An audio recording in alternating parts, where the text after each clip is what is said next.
আসসালামু আলাইকুম, স্বাগত জানাচ্ছি সবাইকে আমার চ্যানেল গ্রাফিক্স ইম্প্যাক্টে। আশা করি আপনারা সবাই ভালো আছেন।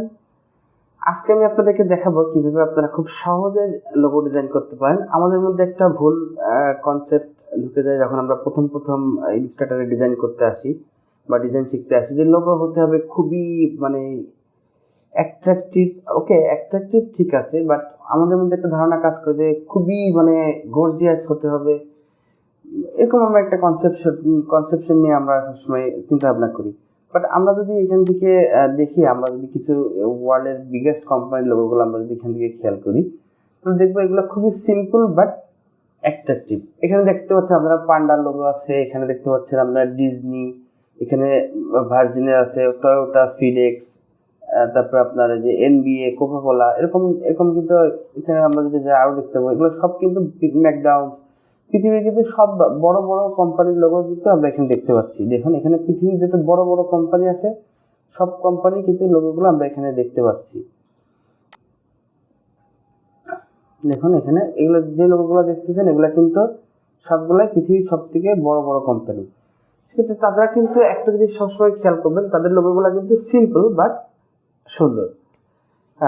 সেক্ষেত্রে আমরা কিন্তু ওই কনসেপশন থেকে বেরিয়ে আসতে হবে যে আমাদের লোগোগুলো খুব গর্জিয়াস হতে হবে। হ্যাঁ, সুন্দর সুন্দর তো অবশ্যই হতে হবে। যেমন এখানে একটা লোগো, যেন গর্জিয়াস লোগো এখানে একটা আছে, এরকম লোগো কিন্তু খুব কম কোম্পানি ইউজ করে। তারা কিন্তু হয়তো করে না, বা এরকম লোগো ডিমান্ড নাই আমি সেটা বলতেছি না, বাট এগুলো কিন্তু খুব কম কোম্পানির লোকই ইউজ করে। তো যাই হোক, এখন আমরা দেখবো যে কিভাবে আমরা খুব সহজে একটা খুব সহজ থিঙ্কিং এর মাধ্যমে সুন্দর একটি লোগো তৈরি করতে পারি। তো দেখুন এখানে আমি আগে একটি তৈরি করে রেখেছি। দেখুন এরকম একটি লোগো আমরা আজকে তৈরি করব। আমরা ইলাস্ট্রেটরে চলে যাব এবং এখান থেকে আমরা টাইপ করব, সে আমাদের কোম্পানি, যে কোম্পানির জন্য আমরা লোগো বানাচ্ছি সেই কোম্পানির নাম হচ্ছে মডেল স্টাইল। তো আমরা সেখান থেকে এখন এই কোম্পানির জন্য একটা লোগো তৈরি করব। আমাদের এখন আমরা টাইপ করব model style, module x style. এখন আমরা এটা কিন্তু দেখতে পাচ্ছেন স্মল লেটারে আছে, এটাকে আমরা প্রথমে ক্যাপিটাল লেটার করে নেব। এর জন্য আমরা কন্ট্রোল টি প্রেস করব এবং এখান থেকে আমরা এই যে লাস্টে যে অপশন দেখতে পাচ্ছেন অল ক্যাপস, এখানে আমরা ক্লিক করব। এরপর আমাদের এটার জন্য একটা ফন্ট সিলেক্ট করতে হবে, যে কোন ফন্টে আমরা এইটাকে আমাদের সুন্দর লাগবে সেটা আমাদেরকে আগে বুঝতে হবে। এই লোগোটার জন্য আমরা কোন ফন্ট ইউজ করতে পারি, কারণ আমরা এই ফন্ট ইউজ করতে পারি বা আরো ফন্ট দেখতে পারি আমরা এখান থেকে। আমার কাছে এই ফন্টটি ভালো লাগতেছে। এখন আমরা যেটা করব সেটা হচ্ছে আমরা এখানে এই ফন্টটিকে সিলেক্ট করব এবং এখান থেকে আমরা মাউসের রাইট বাটন ক্লিক করে এটাকে ক্রিয়েট আউটলাইন করে দেব। আমরা এটা একটু জুম করে নেব, আবার আমরা মাউসের রাইট বাটন ক্লিক করে আনগ্রুপ করে দেব। এবার আমরা এখান থেকে স্টাইল পাতাটুকু আলাদা করে দেব, নিচে নিয়ে এসে আমরা বসিয়ে দেব এবং এক্সটাকে আমরা বড় করে দেব।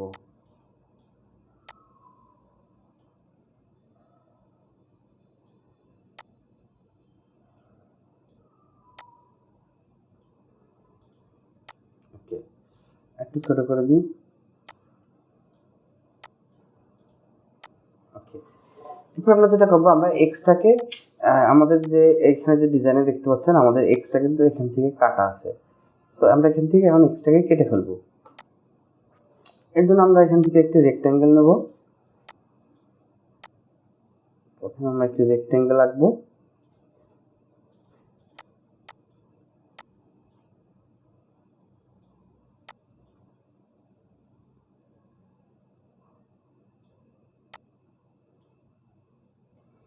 আমরা একটু জুম করে নেব এবং এটার কালারকে আমরা একটু ডিফারেন্ট কালার দিয়ে দিই আপাতত।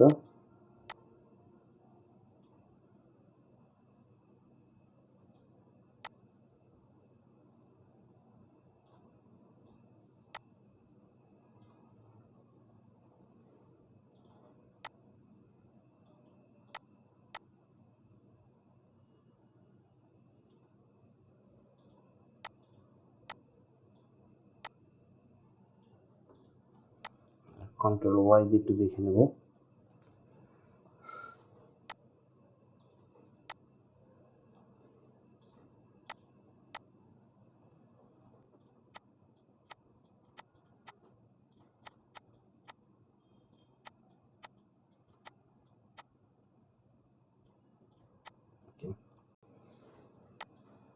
আমরা টুলটাকে সিলেক্ট করবো, এখান থেকে আমরা চলে যাব হচ্ছে শেপ বিল্ডার টুলে এবং অল বাটন প্রেস করে এই অপশনটাকে আমরা কেটে দেব। জুম আউট করে নিই।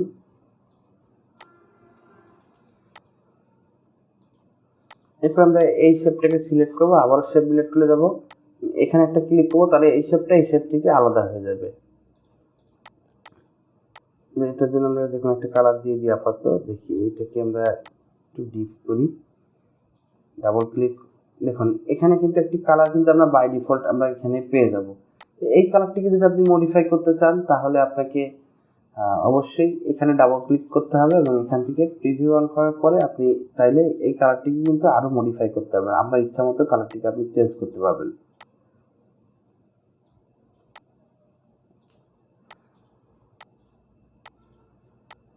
এখানে আমি এই কালারটি ইউজ করি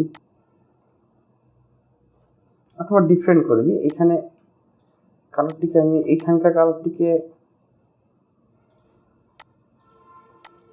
এই কালারটিকে নিয়ে এসে রেখে দিই এবং এটাকে আমি এই কালার নিয়ে যাই। এটার কালার আমি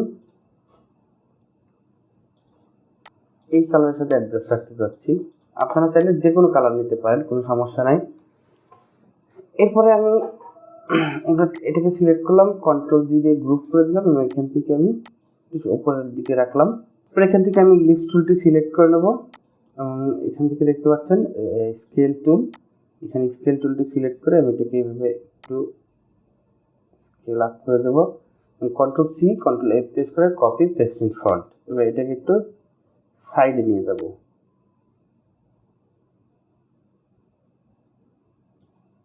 সাইডে নিয়ে যাবো এবং দুটাকে সিলেক্ট করে এদিকে মাইনাস ফ্রন্ট।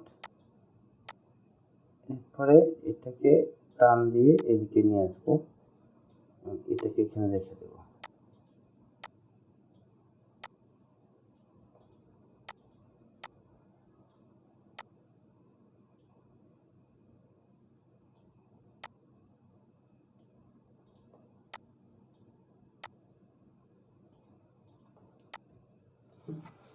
এভাবে দেখতে পাচ্ছেন আমরা কিন্তু সিম্পলের মধ্যে কিন্তু একটি গর্জিয়াস কিন্তু লোগো ডিজাইন করে ফেললাম।